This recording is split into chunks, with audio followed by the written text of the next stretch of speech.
Introduce yourself to the mics. All right, I am Keegan-Michael Key. I am Matthew Senreich. I am one of the actors, and I play two characters. I play American Eagle, American Ranger, and Sergeant Agony. And I'm a Gemini. All right, who's starting this off? So, I was at the round table last year with Tim and folks, and you guys are awesome. I mean, I love the show. Thanks, Because I'm a fan of Robot Chicken, and I always loved you guys. Oh, thank you. But I tell you, I mean, it's fantastic. And just what can you do to outdo the first season? Because the first What can we do to outdo? Well, now we know the characters a lot better. Before we were just trying to figure everything out. We were walking blind. No, I think the fun that we get to have is this world has now been set up, and there's so much you can play in. And I think that's the best part about it is, you know, we know what Keegan's character is, and we can say just walk around, and it's great. Yeah, it allows the. It's a second season kind of phenomenon. This happens, I think, a lot with shows. Is that once you got to do all the hard work in the first season. You've got to make sure it's funny. There have to be super hard jokes in it, and then the second season on allows you to do exploration. That's the best thing about it. Yeah. So you guys did bravo. A lot of this gentleman enjoyed it very much because you crafted jokes and you crafted comedic engines for every episode. Now we can start living inside and inhabiting the characters more. If we want to live in the villain's world, we can play with these guys and see what their whole life is like, you know, outside of that mansion. And you know, that's, I think, the will there be like a Legion of Doom kind of mansion? Yes, there will. There will. Yeah. It's right next to. We're just getting right into it. We're going to tell you the whole season 2's plot. Right. Exactly. Yeah, it's based next to an Arby's. That's very important. You know, they have to eat. Delicious. John Stewart in that one? What is humor? The humor in this is very smart, and there's also like some body stuff. You know, Zeb Wells works on this show, though. I might set it off a little bit. But but the humor, it's just like so bright. Is that going to develop? Are you, because you are with Crackle and you basically can do whatever you want? Like, is that just going to keep going? Or you know, Zeb said it on our panel, which is what I love. He's like, we like to go up to that line and find that line and just, you know, try to step over it occasionally, but you know you don't want to go too far. So it's just finding where that balance is, and yeah, we like to be able to play and be on that edgy side of humor. I think we learned it with Robot Chicken, and I think with Robot Chicken we have stepped over that line, and we all realize it, and we're embarrassed by some of it occasionally. but it's still fun to be able to do. So. What is it like bringing this to Comic-Con? I mean, like, these are your people, right? Like, so, I mean, is it just insane? Yeah, the thing is, you're never going to find anybody more ardent than you are at Comic-Con, and I think what it's Comic-Con. What's so wonderful about it is the sensibility that people have, the sensibility and the tone of the entire event is that people actually care. They're not here, and there's something even about the New York Con that's somehow, and I can't even really put words into words, but distinctive from San Diego. But you're here because of passion. You're not here for some other kind of gain. The gain is a very personal gain, and it's a fire in the belly type of event. And so that you can't ever. This is the perfect place to ever utter the old, you know, tired Hackney phrase. We do it for the fans, because you do. That's what it's for. Yeah. do you ever improv against your character's script? We don't let him. They've shackled me. How dare you? Guys, get me out of here. The animation is already done when you do your voiceovers, right? It is not. It is not. It is not. Yeah, actually. So I think maybe on one occasion I've improvised against myself, and but we do. We He's all the time. So much happens on the day, and very often they'll let me go, and I know when they've had very germane notes to give me, and they just keep going and keep going. Yeah. Yeah, I think that's the best part about it. Is like we have a line written, and just you explore and find stuff stuff, and he can go on 20 minutes and just run on a line, and we're writing down and scribbling stuff and rewriting some of the rest of the script based on some of the things he's finding, and it makes for a great time. Like, I mean, that's the type of people we wanted to hire when doing this show, is just because there are funny actors, and then there are people who are very strict drama actors. And for Robot Chicken, we bring those drama actors and like to make them uncomfortable. Right. And then for this, it's more of a dramatic a comedy show. So we wanted to just make sure. And like, even from the get-go with this, Zeb flat out was like, we're gonna get Keegan-Michael Key for this role. And I was like, I hadn't watched it. He's like, who? You need to watch this. And I'm like, all right.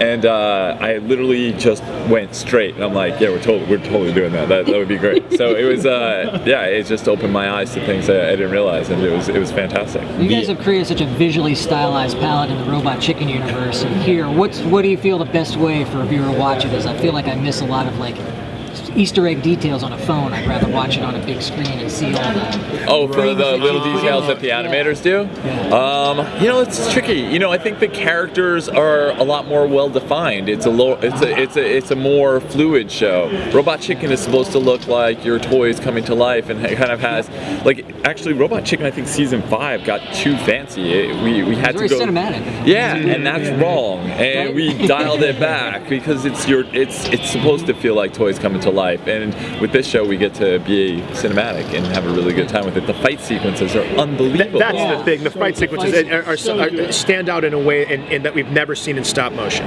Ever seen. It's really, Are you watching those as you're doing it? Because you said some of the animation is done, so you're not seeing anything. No, we're building. What we're doing more often than not is building everything in the booth. That's why. I think it's part of why you allow us to go on a riff for as long as we do, and as you're saying, the rewriting, because you want to have everything in the bucket first before they start animating. It's such an arduous process. So they can you might come up 100%. Oh yeah, we come back and yeah. We're shooting. We're recording the voices at the same time. We are storyboarding. So once both of those are done at the exact same time, we create what's called an animatic, and we can mess around. We can go, you know what, these boards don't work with what the actors are doing, or we can see something in the boards and go, you know what, we're going to need to get some more voices for this and get pickups for that. And it's all before it gets to the animator stage, because once it goes to the animators, they're going frame by frame. We can't mess around. They're going to hate us if that's the case. Are you recording by yourselves, or are you with like other actors? Every now and again, you can be with another actor. I've never done it. I was going to say, I don't know. I've never done it. We should do that occasionally. A couple times. Is that in your contract? Yeah. It's funny because there have been 2 times that Brian and I were going to work together, and we didn't get to do it. But we all know that if you get me and Cranston in the same place at the same time, we're not going to get anything done. We're not going to get off of page 2. Yeah. I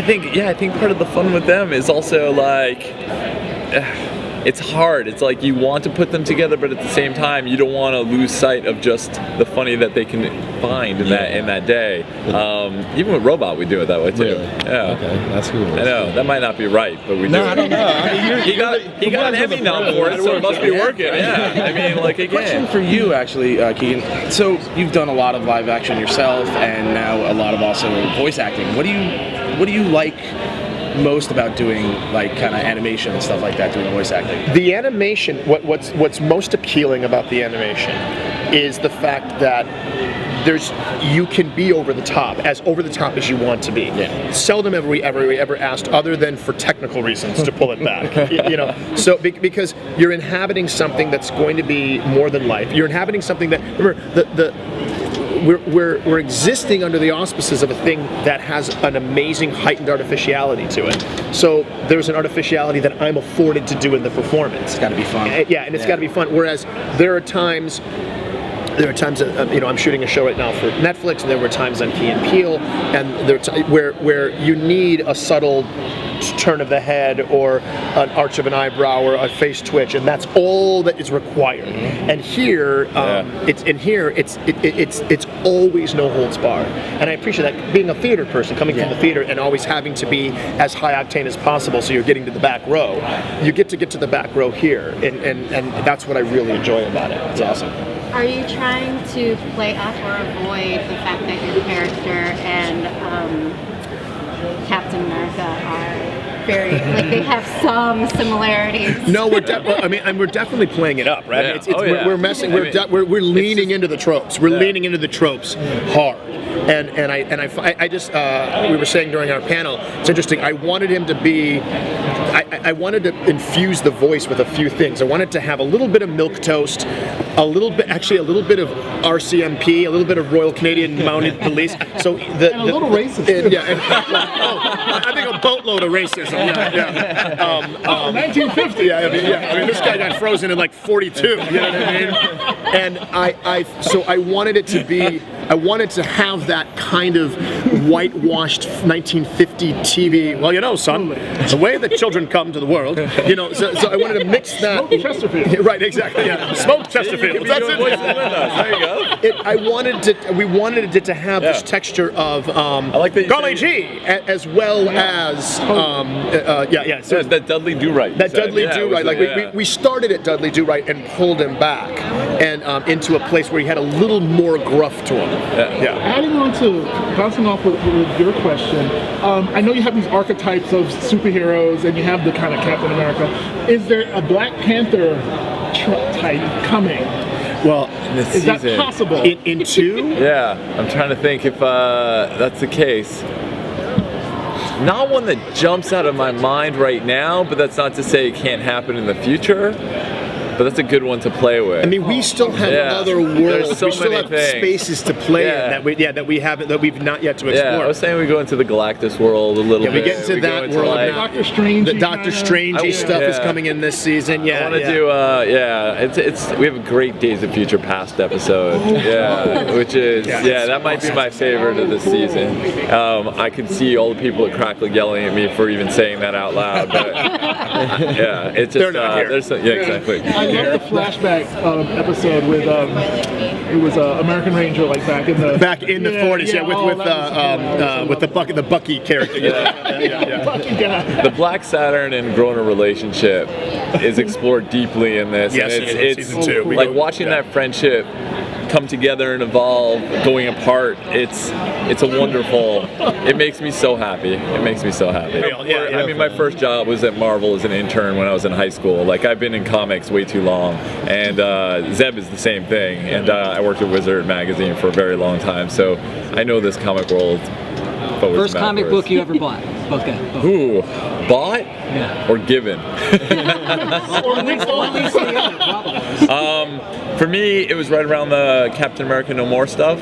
So I think that's 332, if I'm not mistaken. That shows you where I'm at. Yeah. The first comic book I was given was a Star Wars #1 that my dad bought. Chaykin cover? Howard Chaykin. The Chaykin cover, yeah. That was the one. And then I'm remembering the first Punisher limited series. That might be the first one I remember buying. Either that or there was a small series for a long time from Marvel called The Nom.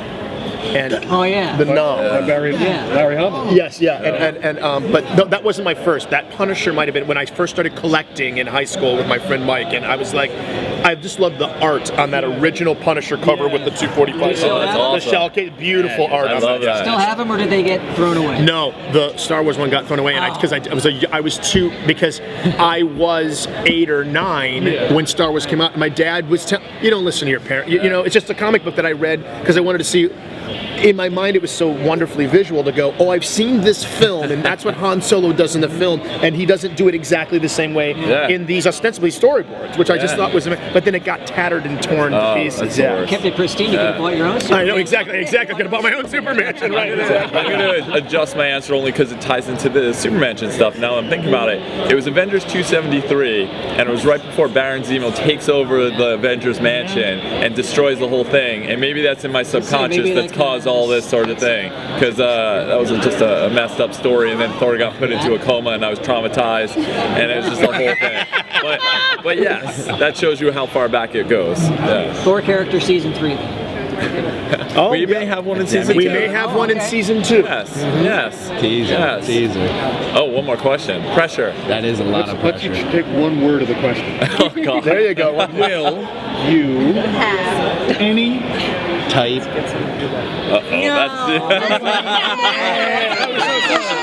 Cast casting. I don't want to use. Oh, that's the And he easiest. goes to second sit. Right, yeah. I know. I'm terrible. I just You just say casting and you say exclamation point. Right, good. I feel like I'm on whose line? Awesome. Okay, gotcha. All right. Thank you guys so much. Very nice to meet you guys. so much. Thank you. Thank you. Thank you. I know. Are you walking around or? Sadly not today, but I did every other day. I bought way too much stuff.